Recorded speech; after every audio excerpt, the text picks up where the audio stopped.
Knowing Show. I am your host, Christene Marie. It is January 25th, and I am so privileged to be here with you tonight. We are talking about how to heal grief around a life that frankly isn't coming into fruition. It's a grief over all that was lost and we never had in the first place. I'm almost imagining, it's like picking up water and just the water just slips through your fingers. It's like we can't grasp it. We don't have whatever it is that we're grieving. And last night on the Knowing Show, we were chatting and someone asked this question, which I just thought was so profoundly beautiful. And grief has actually been a theme over the last week or two on the show. Just this morning, we were having a conversation from lesson 25 and A Course in Miracles. And a gentleman named Sammy came on and shared that today's the anniversary of when he broke his neck and became a quadriplegic.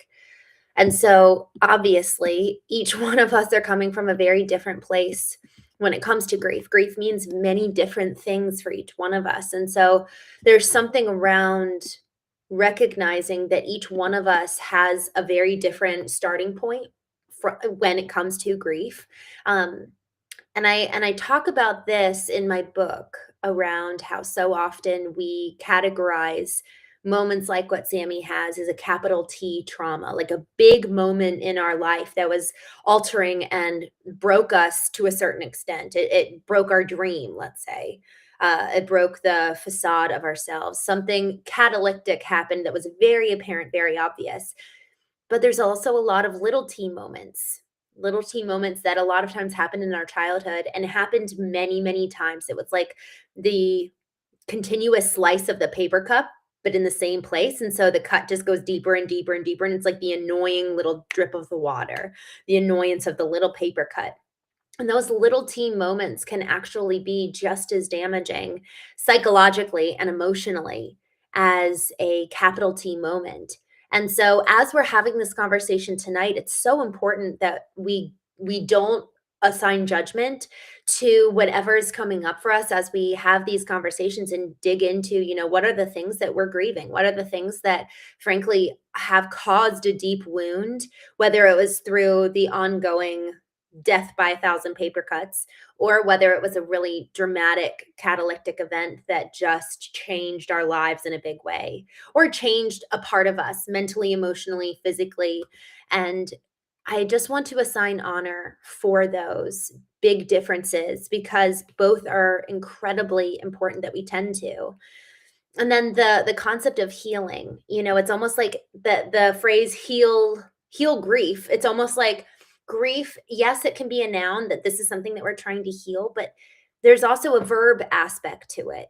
Grieving, the act of grieving is very intentional so long as we choose to allow ourselves to feel whatever pain we need to feel in order for grief to be experienced. So it's interesting, as we're talking about healing grief, it's kind of like in one sense, we've got two verbs working together in tandem. Healing in and of itself can also be a noun, just like grief can be a noun. So it's like the state of healing, the state of grieving, and then healing grief, and then grieving to heal. It's like there's so many different ways to be looking at this tonight. And the reason why I want to bring that up is because when we're talking about what it is that we're even trying to do, like what's the point? We need to understand the words in and of themselves because so often I might be speaking about something and you have a completely different definition and vice versa. So, us kind of starting from a point of shared commonality, shared common ground is really important for the conversation tonight. And so, I was digging into the word healing, and it's actually Germanic. And the old English word for it is helan, and it means to restore to sound health, and it means whole. Like it means like almost like a reclamation, a restoration of what was lost, and bringing it to be whole. And as I was thinking about this word and the meaning of healing, it reminded me of a Japanese art form called Kintsugi. I learned this, someone told me about this back in 2022. It was probably a week or two after the divorce papers were signed. And man, did I feel like goods. I just felt so much like who would like the broken pieces, I'm not a whole person anymore. And this Japanese art form, Kintsugi, effectively, it's the process of taking broken pieces of pottery and using golden lacquer to bind it together. But now, because gold has been used in the pottery process, now it's actually of greater value than it was to begin with. Which, man, when I learned this, I actually started to cry because I was like, this is so profoundly beautiful. This concept, this allegory for life, this allegory of suffering, that after we've been cut through in so many different various ways, we actually, so long as we do the whole process, right, the healing work to restore and bind back and reclaim what was lost, so that on the other side of that we are actually more priceless than ever before. And so that tonight, friends, is what we're going to be talking about, is how to move through the process of grieving a life that we lost, the grief that maybe of something we never had in the first place. So before I dig deeper and share more, I just wanted to jump into the chat. Ed2335, thank you for joining. Blonde Dre, thanks for joining. I love it. And by the way, I'm live in multiple different channels. And y'all, I would just encourage you. I would love, love, love to hear real time thoughts, your own experience. Like Sammy shared this morning on the call, or the live where we were chatting about A Course in Miracles, where he shared that today's the anniversary of when he broke his neck and became a quadriplegic. Like that, like what an incredible human that he was on there and doing the work. We were talking about how to strengthen our minds and how to cultivate inner resilience, and he was on that call. And like that's an example for all of us of what it looks like to move through suffering and move through that. So Brian, hello, good to see you. Sender V, thanks for joining. Kent Kill Cam, yes, this is live. Lovely, good to see you. And just jumping down, Brian Rose, thanks for coming on here. Heavy Chevy, thanks for coming. Kent Kill Cam, Glenn Sewell. Glenn, oh, I'm so glad you're here. Thank you for joining.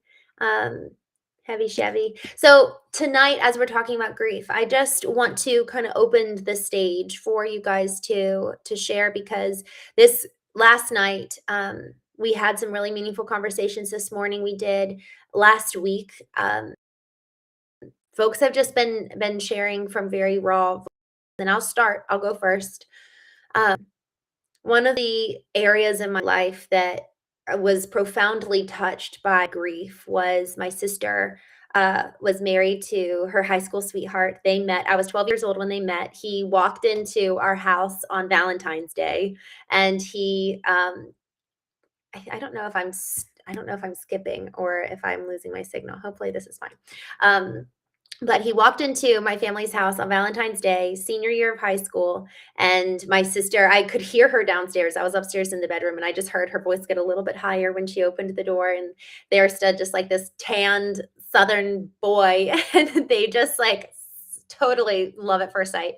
And they dated all through college, all 4 years, and they got married and moved to Texas, and he worked at Amazon, and he was 4 years later applying for Harvard, actually, and they had a baby girl, Alyssa Rose, who's just the best.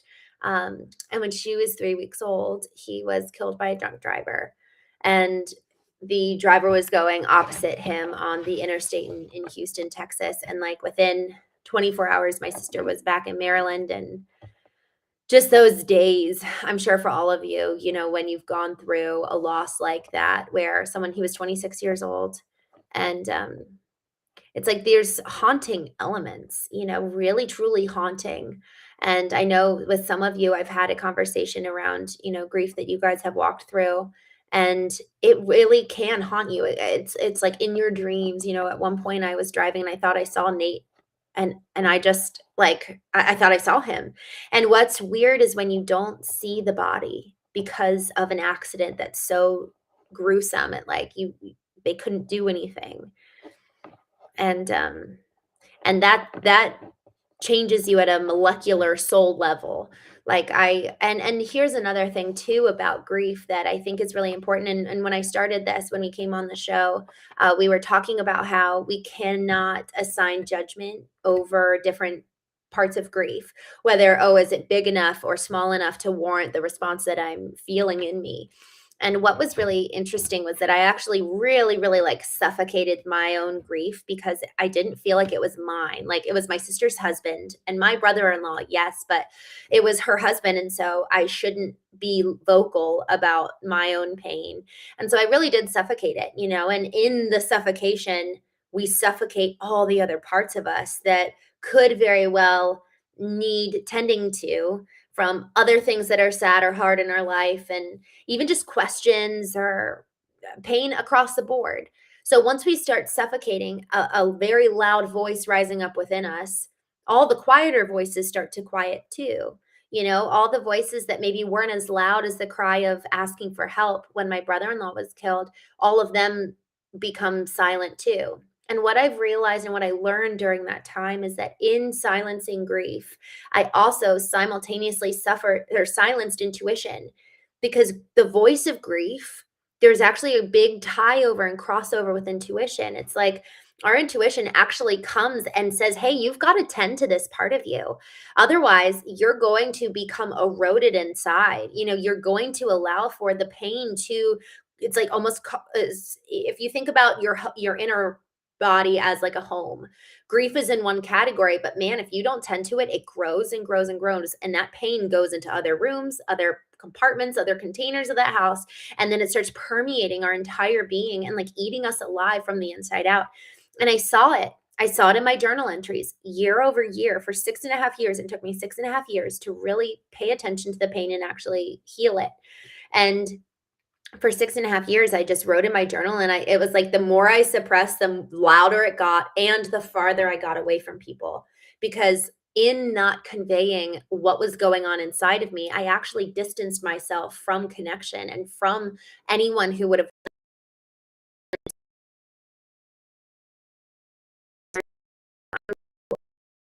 we're going through grief, there's a price to acknowledging it and to suppressing it and suffocating it.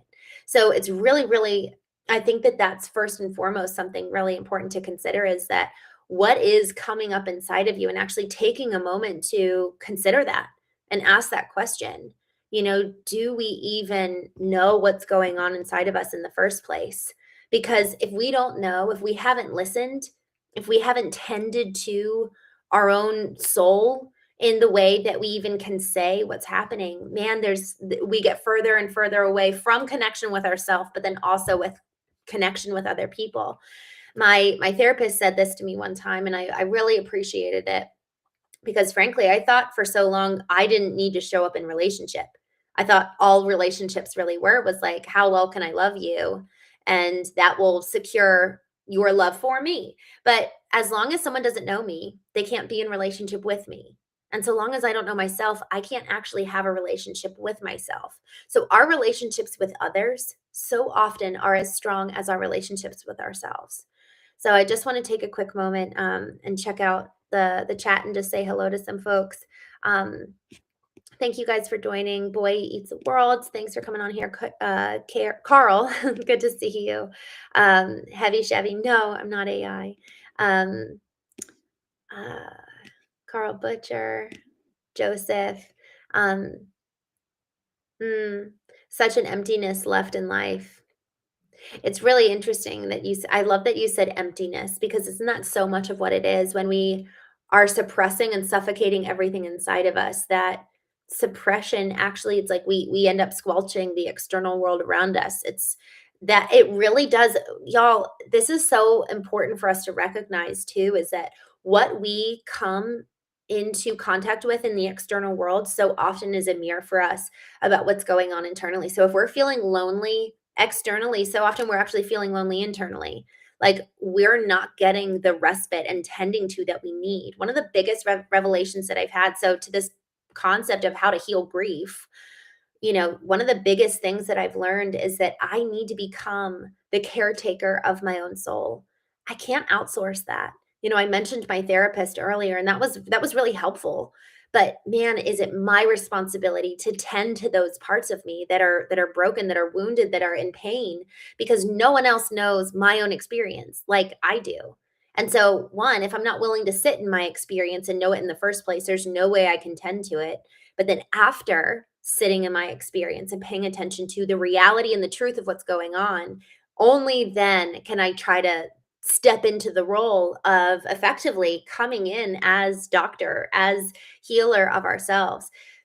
The more that we outsource healing to other people, the more power they have over us. Even if it's our therapist, it's still, yes, helpful and a sounding board, but ideally, a therapist is helping us to learn how to do the work ourselves so that outside of therapy, we're able to do this work of being, I like this concept of healing on your own. Like that song, Dancing on Your Own, healing on your own. There's something really powerful about that because at any point of the day, at any time, anywhere, I actually can take care of me. And I don't need to be waiting for somebody else. I don't need to be sitting on the sidelines of my life waiting to engage until someone comes and tends to me. And I actually lived that way for about probably the majority. I would say the first 2/3 of my life, I lived that way. I realized only in the last couple of years how I really, and this is something that's so embarrassing. I felt so much embarrassment over this. So before I actually share, there's a concept around uh, coming and tending to this life that we thought we would have, but we don't. Um, it's really important that we engage in this process of healing with curiosity. Coming in with judgment is really, really damaging to our parts of us that are wounded because they know, like, we're going to be coming in with judgment, and usually judgment has a scalpel, and a hammer, and it's like banging and cutting us back into place. And don't be too loud, don't be too much, get back in your box. And rather with curiosity, man, it's rooted in love. It's rooted in, like, just asking why, like kids, like kids do, who are curious and always full of wonder and asking and really genuinely wanting to know. And I don't know about y'all, but when I'm in a conversation with someone and I can tell that they want to know, it's like an opening, a blossoming of a flower. And y'all, that's what we get to do with ourselves. If we come into relationship with ourselves and just sit there and be really, really curious, and ask why and journal and listen, man, is there a lot of data. And I like this. There's data inside of us. There's data from our emotions, there's data from our intellect, there's data from even our spirit. What have we experienced on a spiritual level, perhaps even around God, that really was traumatizing for us? What were we told when we were young that frankly we don't believe anymore? What were we told when we were young that we just need to contend with? What have we experienced, and where is there a disconnect? And so, in this whole process of really coming to know ourselves, that's at the intersection of where healing and grieving really begins. But so long as we're refusing to go inward, we're also refusing to heal and grieve along the way. So just wanted to take a quick moment and jump in the chat. I saw somebody quote I think you quoted C.S. Lewis, so I'm just going down to the chat to take a look. Fly Eagles, thanks for coming. Kevin, guy that comment. Good to see you. Matthew Jordan, thanks for coming on. Good evening. Okay, Christopher Adams. Christopher, good to see you. C.S. Lewis once wrote that he sat long enough with his anger to find out that its true name was grief. Man, is that a grief observed? I I think he wrote a grief observed about losing his wife. Y'all, isn't that so true? It's like when we sit long enough with whatever emotion is coming up, so often grief is at the core. Oh my gosh, I'm going to take you on a walk. I'm at my friend's house. So bear with me while I walk in the house. I want to show you this sign. Well, it's very dark in here. Okay. All right. I want to show you this. I wasn't planning to. I want to do like a whole show on this. Hopefully you guys can see this. Oh no, it's all is it all upside down? Oh no, it's all upside down. Darn. Okay, well you can see the lines here. No, you can't. Okay, so here's the lines. And then if you look, these are numerical values, numbers. Sorry. Okay, this is not working. But you can see 100, and right across from 100 is fear. And I know that it's like so hard to read right now. Underneath that is grief, and that's 75. That's what I was talking about with the book Letting Go by David Hawkins. He assigns numerical values for different emotions. And it's like the lower you get, beneath fear is grief. And then what's wild, I wasn't planning to go here, but we're going here. Underneath grief is shame. And one of the things in terms of this whole conversation of grieving a life that frankly we aren't having right now, I realized talking about, losing my brother-in-law, one of the things that like actually was the very thing that opened the floodgates for me to really grieve losing him. I never allowed myself to think of the day that I heard the news of the accident. Even now, I just got chills. I hate this day and I hate this memory. Um, I I never allowed myself to go back to the moment in time when I heard the news, and just that whole day, I just like anytime it came up, I just completely like blocked it out. But 6 years later, I was sitting and watching a movie. It was about Jeremy. I think it's about Jeremy Camp, and he's a singer-songwriter, and he is dating this woman in college, and they're just, like, so in love, but then she gets diagnosed with cancer, and it's stage 4 cancer, so they get married very quickly, and 3 months later, she dies. And in the film, I'm sitting alone at my condo, and I'm sitting on, like, this little love seat, and I'm watching this film, and then there's a part of the movie when they're at the gravesite and they're like lowering the casket into the ground. And all of a sudden, I just was taken back to being at the graveside with my sister. And that was like the only time that she ever cried publicly. And my sister is like the strongest, most beautiful, wonderful woman. And I showed a picture of her and my niece last night. And so I'm sitting there watching this movie and just remembering my sister like lying on the casket. And it was like one of the worst days of our entire life. And she's sitting there, and just the sorrow is just like there's no words for it. And what I remembered in that moment, I remembered the graveside with my sister, and then I remembered what I did when I got the call about my brother-in-law being killed. My younger sister called me, and I answered the phone, and she said Nate's been killed. And I remember in that moment just realizing, I thought like, well, what can I do? And then I thought, I can't even pray. Like there's nothing I can do. And then she she and I hang up, and then, it's just like the shock, but also just, I mean, right away it was like it really, really hit me. And I never called my older sister who lost her husband. I texted her and I didn't call. And all those years, I had been blocking out the day of hearing the news because I had so much shame. So, like, there was grief, but there was also shame underneath that because I never called her because I couldn't do anything. And so, because I couldn't do anything to make it better, I didn't think that my being was worthy of anything. And so I just realized I just like in that moment, sitting there on the couch 6.5 years later, I just like wept and wept. And I actually ended up texting my sister, and maybe I called her, I don't remember, but I ended up apologizing to my sister. And it's not like she needed to hear that, but I needed to say it. I needed to like move through the emotion. Emotion is likened to a tunnel. Move through the emotional tunnel to get to the other side.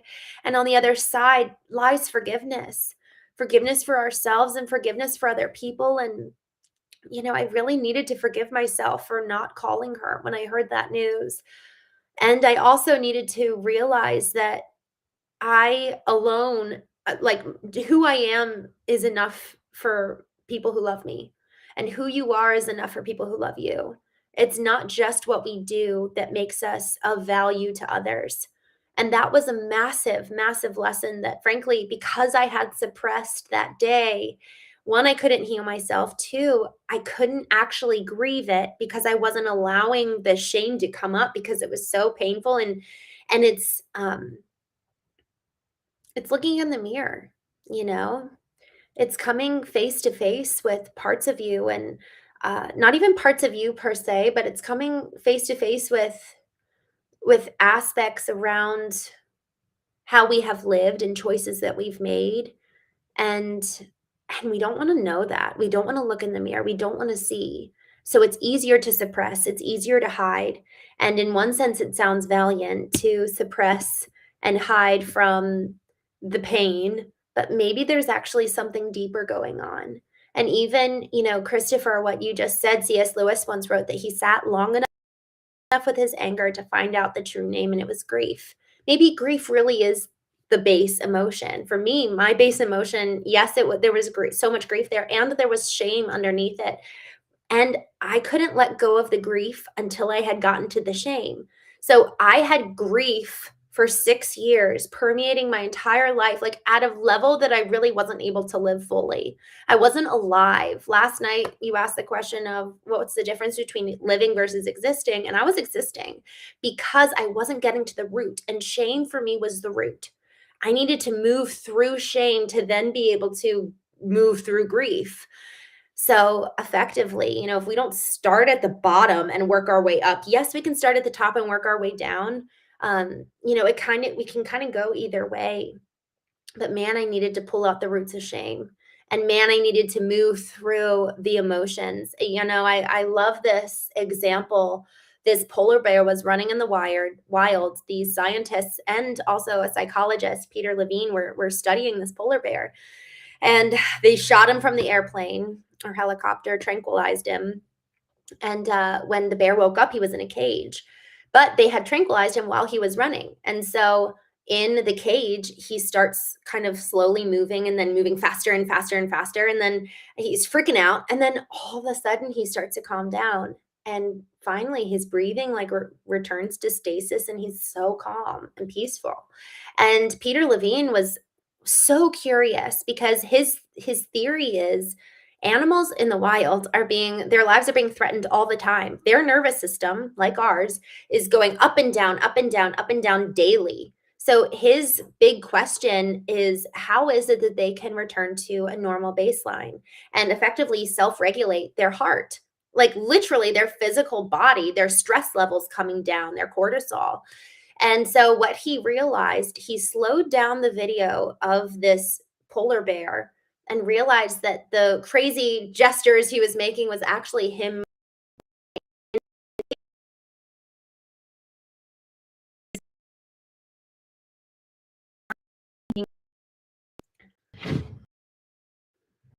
Um, and so effectively, he was moving through the entire emotional cycle associated with the escape process. And so you and I both need to do that in order to get to the other side and be able to calm ourselves and like return to stasis and return to um, this level of being able to engage with the present moment. Because until we move through the past, until we complete the trauma cycle, we actually are staying back there. We're staying in the past. Our emotions and our physical body even are stuck years behind us until we literally allow ourselves to return to the past, move through the tunnel, and then we get to come closer and closer to reality in the present moment.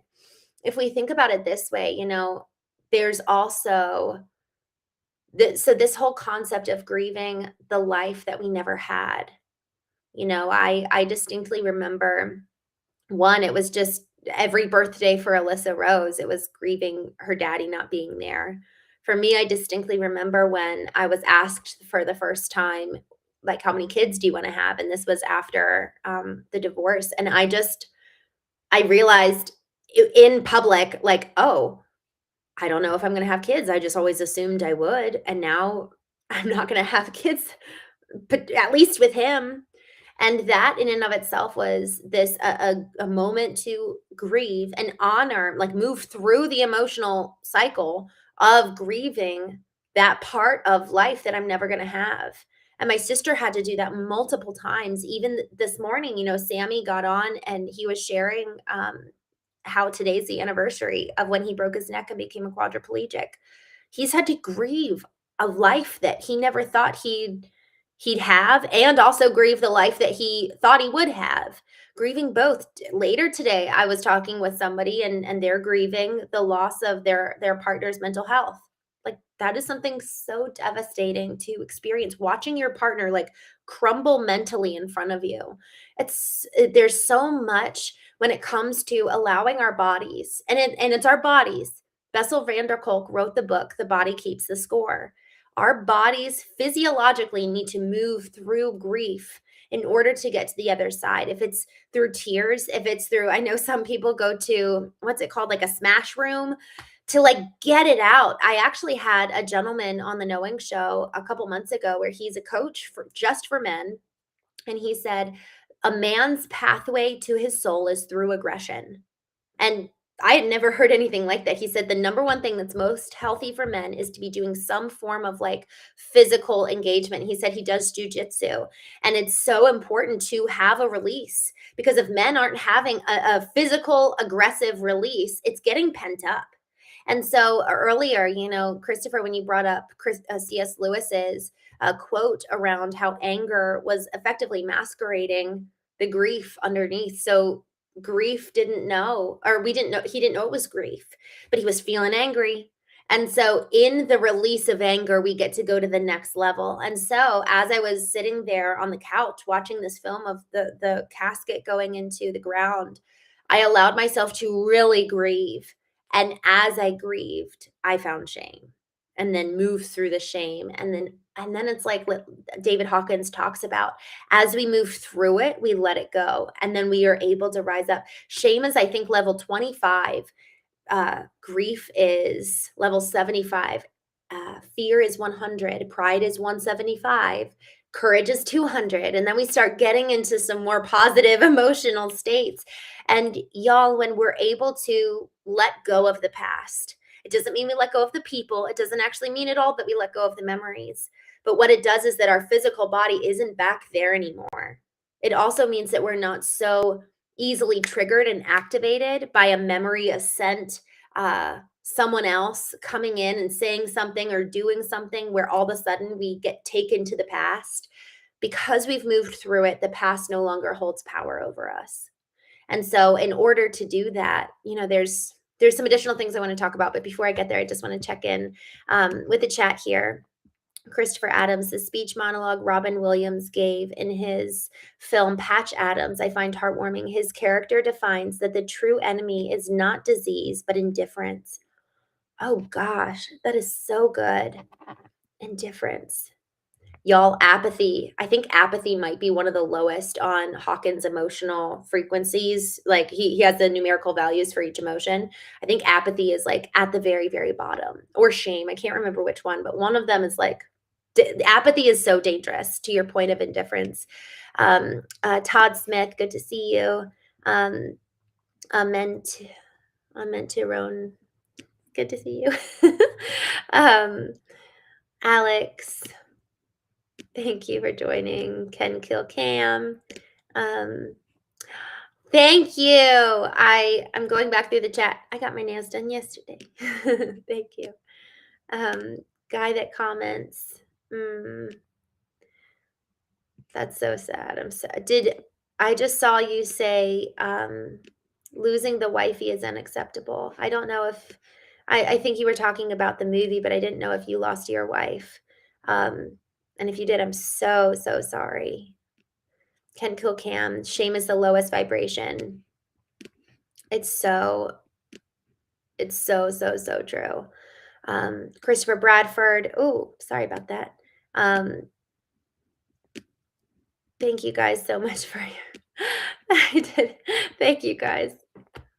Brian, thank you. Nicholas, thank you for joining. I am just scrolling down. Ken Kilcam, wow, thank you. Christopher Adams, I haven't been able to explain this, but each night I have my daughter over, I can't help but start bawling when after I put her to bed, knowing she'll live a life without me at some point. Mm. I don't have kids yet, but honestly, I've gotta say that that's probably one of the things that sounds just so painful. And, Christopher, I think that, man, I think that that's so, uh, important to let ourselves feel in that moment, Like, I feel like there's courage in that, in allowing ourselves to feel. I didn't let myself feel for a decade, and I really did not live. So I just the fact here's oh, you know what I just realized? For whatever reason, my dad is only 66. And yet I just feel this like very keen awareness that I have no idea how much time I have with him. So it's like you're saying, like, at some point, she'll have a life without you. And like, man, hold tightly to these moments because y'all, when we allow our emotions to have access to other parts of us and we allow us to access our emotions, man, do we get to be so in the present moment. I learned this whole process. So this point of like how to grieve the life that you never had. Well, what life are we living now?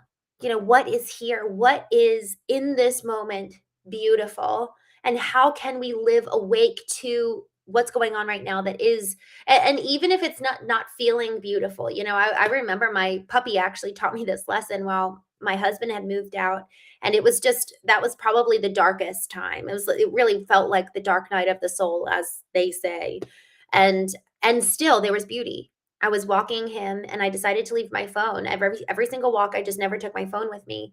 And it was my time to, man, that's when I learned to be. That's when I learned that the sky is actually really, really beautiful, and watching the hues of the colors of the sunset and listening to the snow crunch underneath my boots and watching the leaves fall and just being so present. And in presence is healing because we actually can't be afraid in the present if you think about it. So much of fear is in the future. And so you actually cannot be afraid here and now. There's nothing to be I know what's happening right now. I'm present, I'm here. And so presence actually staves off so much of those lower frequencies. And being present here in my body, I see Emmy here. Good to see you. I We were chatting earlier today, and I was reminded she's a part of digital marketer community, and we were all having a meeting earlier today to do the 61-day challenge, and I was just reminded through our conversations today how much literally being aware of like my physical body and how I'm doing, and also my emotions, and also my mind, having every single intelligence, our IQ, EQ, our physical intelligence, having every single one online, all of that together brings us here and now.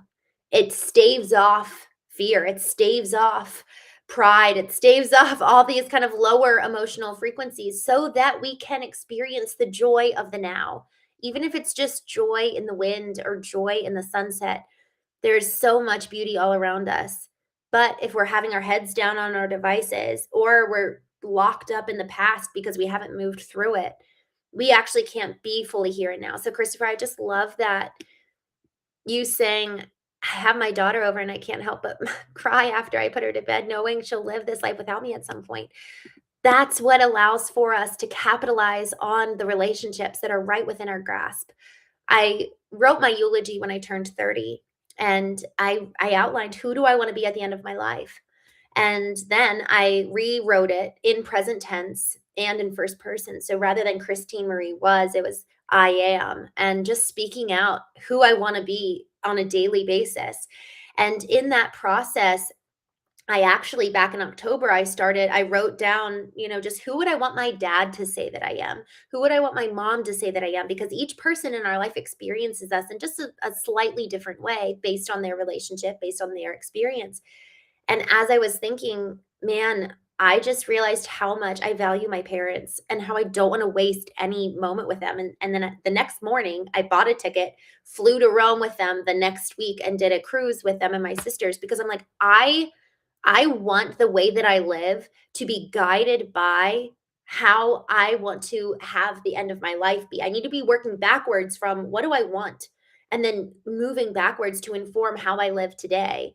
And what I want is to not waste a second with my parents, so long as is reasonable and possible. But like, especially for some of those big moments, it was their first time in Europe, and it was just a really, really wonderful time, and I would have always regretted it. So, in these precious relationships around us, how can we allow for the lessons learned in grief, the life that we wish we could have had? Well, what's the life I have now? And what is the best version of it that I could imagine? And then frankly, how do I need to live accordingly to ensure that that happens? Because we have a lot of power, a lot of choice.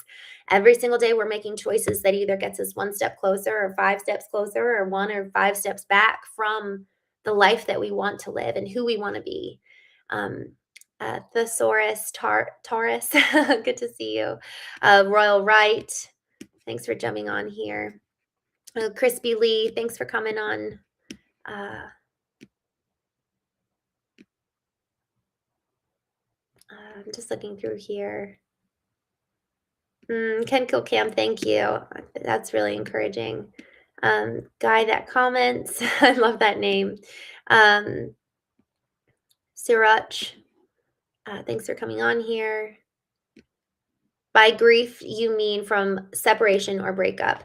Honestly, I mean grief from anything surrounding a life that you thought you'd be living. For me, the life I thought I'd be living was very different than the one I have now. Like, so much of my life was effectively burned and died when my husband and I got divorced. We had just bought this beautiful property. It was like our dream home. We spent 2 years fixing it up, and then the weekend that we moved in, everything blew up. It was wild. So losing the house, losing his family, I was so close with them. I still love them so much, and so there was grief there. So family, home, like physical home, friends. I had invested a lot of years into his friend groups, so losing all them, um, and frankly, there's grief over who I thought I would be, because isn't that the truth? It's not just the life, it's not just other people. It's like, I thought I'd be a mom by now. I thought that I'd be married to the person I fell in love with when I was 17 years old. You know what I mean? Like, all these things, I never thought I would be labeled with divorce. Because isn't that so true too? How much are we grieving because of the life that we wanted versus the labels that are now assigned to us? And that's something really worth considering, because I think both my former husband and I, neither one of us were emotionally healthy. And I think I wanted the marriage more than he did. And that doesn't mean that I was showing up in a way that was emotionally intelligent, you know? And so, in some ways, in me grieving the marriage, I was also really grieving this newfound label. I felt like Hester Prynne from Scarlet Letter, for those of you who know that book, with the A, like A was for adulterer. So any woman who like committed adultery back in the Puritan days, she had A inscribed to her lapel, and like they were ostracized. And so I felt so much fear over being ostracized and getting a label of D, like a divorce written on my lapel, and that would mar me forever, and that people would only see me that way. That's why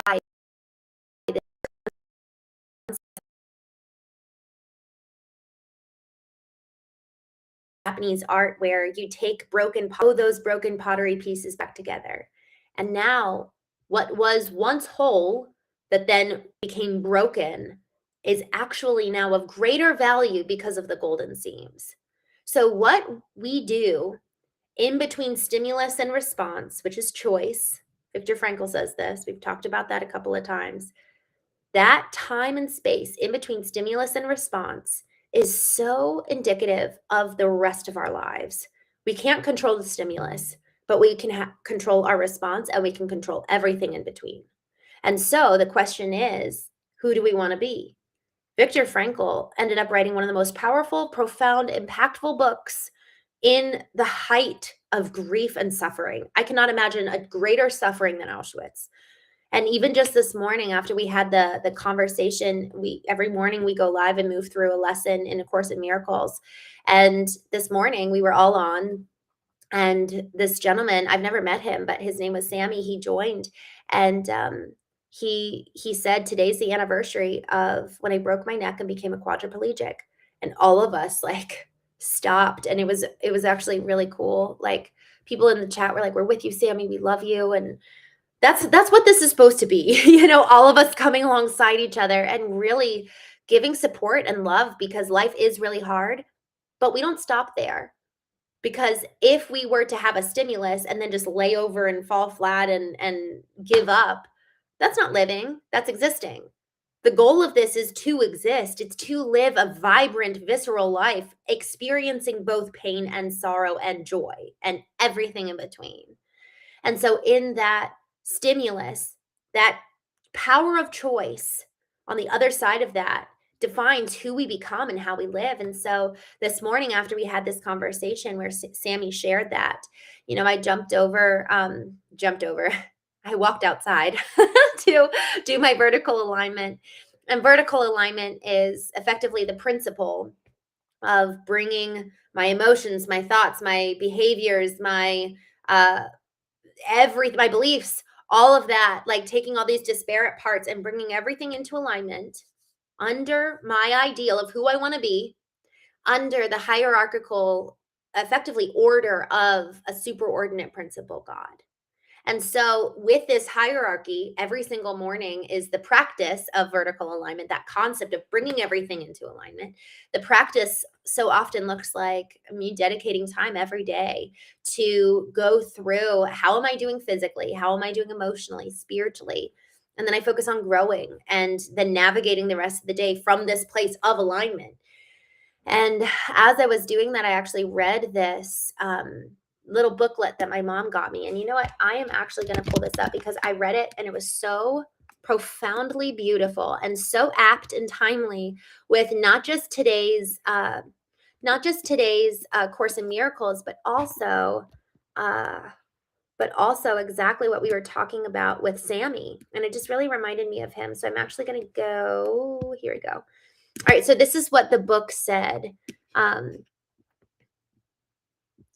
it said, so it's talking about David from the Bible. David authored the book of Psalms, which is one of the most widely read books in the entire world.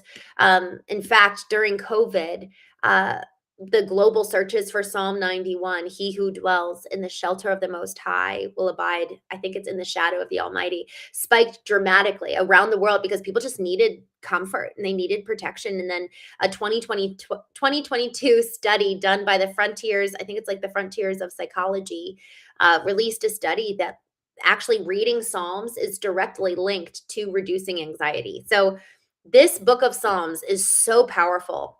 And so this is what this little booklet reflecting on David, who went through this period of his life where it was profound suffering. It says this. So he used to be a shepherd, just for context. He had less now than when he was a shepherd, for he had no lyre, no son, not even company of the sheep. The memories of the court, the royal court where he lived for some time, had faded. David's greatest ambition now reached no higher than a shepherd's staff. Everything was being crushed out of him. He sang a great deal and matched at each note with a tear. How strange is it not what suffering begets? There in those caves, drowned in the sorrow of his song and in the song of his sorrow, David became the greatest hymn writer and the greatest comforter of broken hearts this world will ever know. Y'all, my question for you is, are we willing to allow for our suffering and our grief to be a pathway to purpose and be a pathway to love for other people and be a pathway to the unfolding of even ourselves? I think of our inner world in some ways. I said a house. Another analogy for that is like a big old cavern, a big cave. And as I grieved my brother-in-law and as I grieved losing my husband, I just felt like there was like this big pickaxe and shovel hollowing out and scooping out the ground of this cave and expanding it and making it larger and making the capacity more grand than it ever had been before, because when I had not felt greatly, I could also not love greatly. And so, as I felt the gravity and weight of this sorrow, it also expanded my capacity and weight for love and for joy, like all the good things too.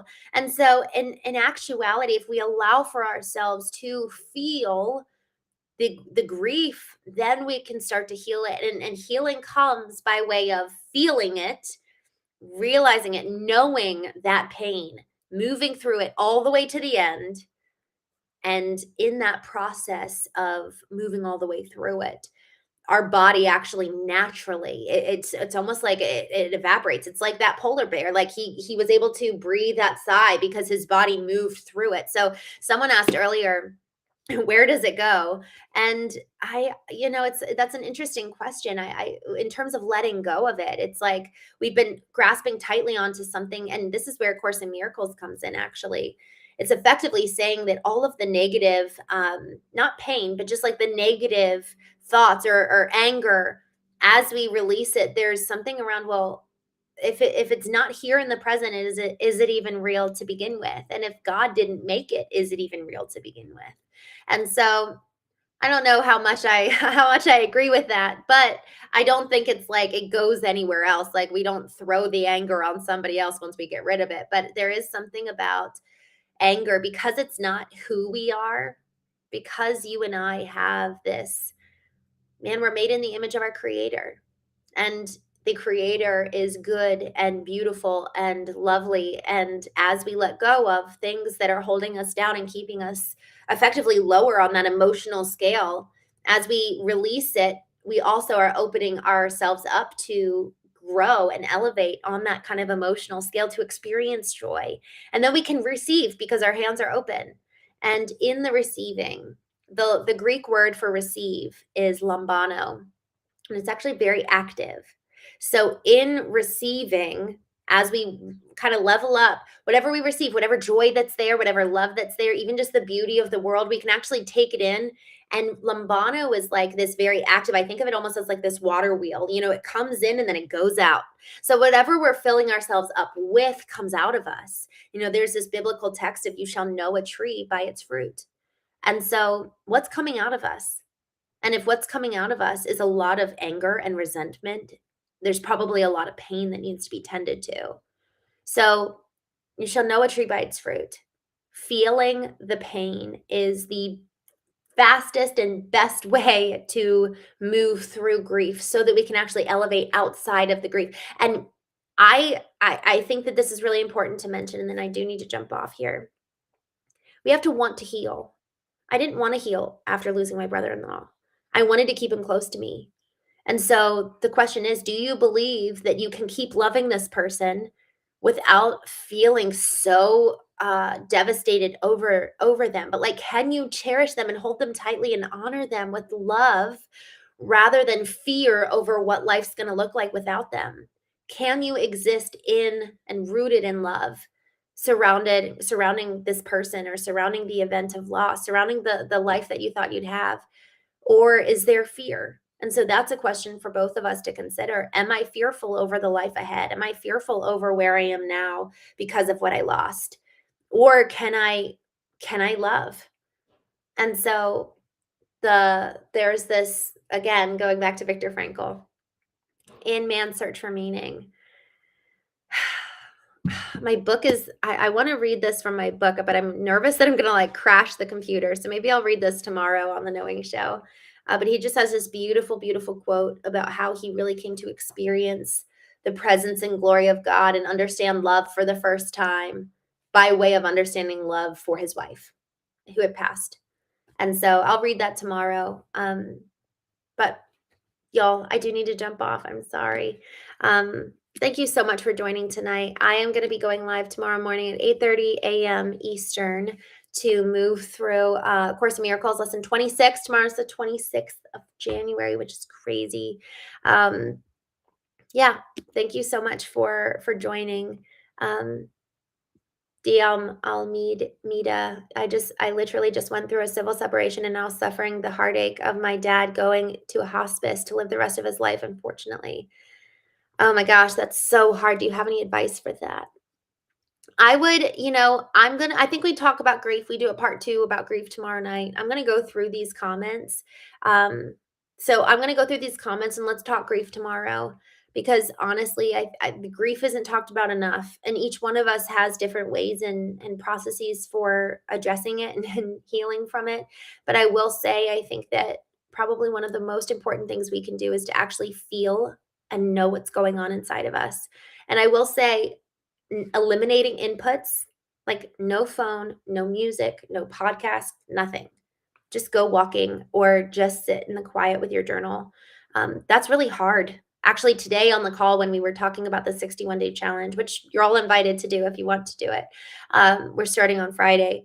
But someone said like they want to be someone who's grateful. And yet it's so hard to sit without any stimulus, without anything coming into us. It's like, well, what will I find when I sit in the quiet of my soul? That's really hard, but that's the first place to start, is to sit in the quiet of your soul. 2 things. One, if you go to verticalalignment.com, I have just free 21 days that you can enter. Just enter your email, and then I'll send you every single morning a prompt. I created this over my birthday in July because people who have attended knowing retreats, which is in-person events that I'll hold. I call it like the boot camp of the soul. Like we go way deep on all of this stuff. But folks have said that the vertical alignments, which are just daily exercises that I do for myself, but I also give out to other folks. They said that that was so helpful. So verticalalignment.com if you want it for free. But otherwise, oh, I just saw Aaliyah. I'm so sorry you guys can't hear me well. That's so weird. Okay, I'm gonna save these chats. Berry Boy, I am live. Hello. I'll go ahead and save these chats, and then we'll talk about grief tomorrow at 8:30 p.m. Tomorrow morning, we will talk about A Course in Miracles at 8:30 a.m. So, in the meantime, y'all, thank you so much, and I'll talk to you tomorrow. Bye.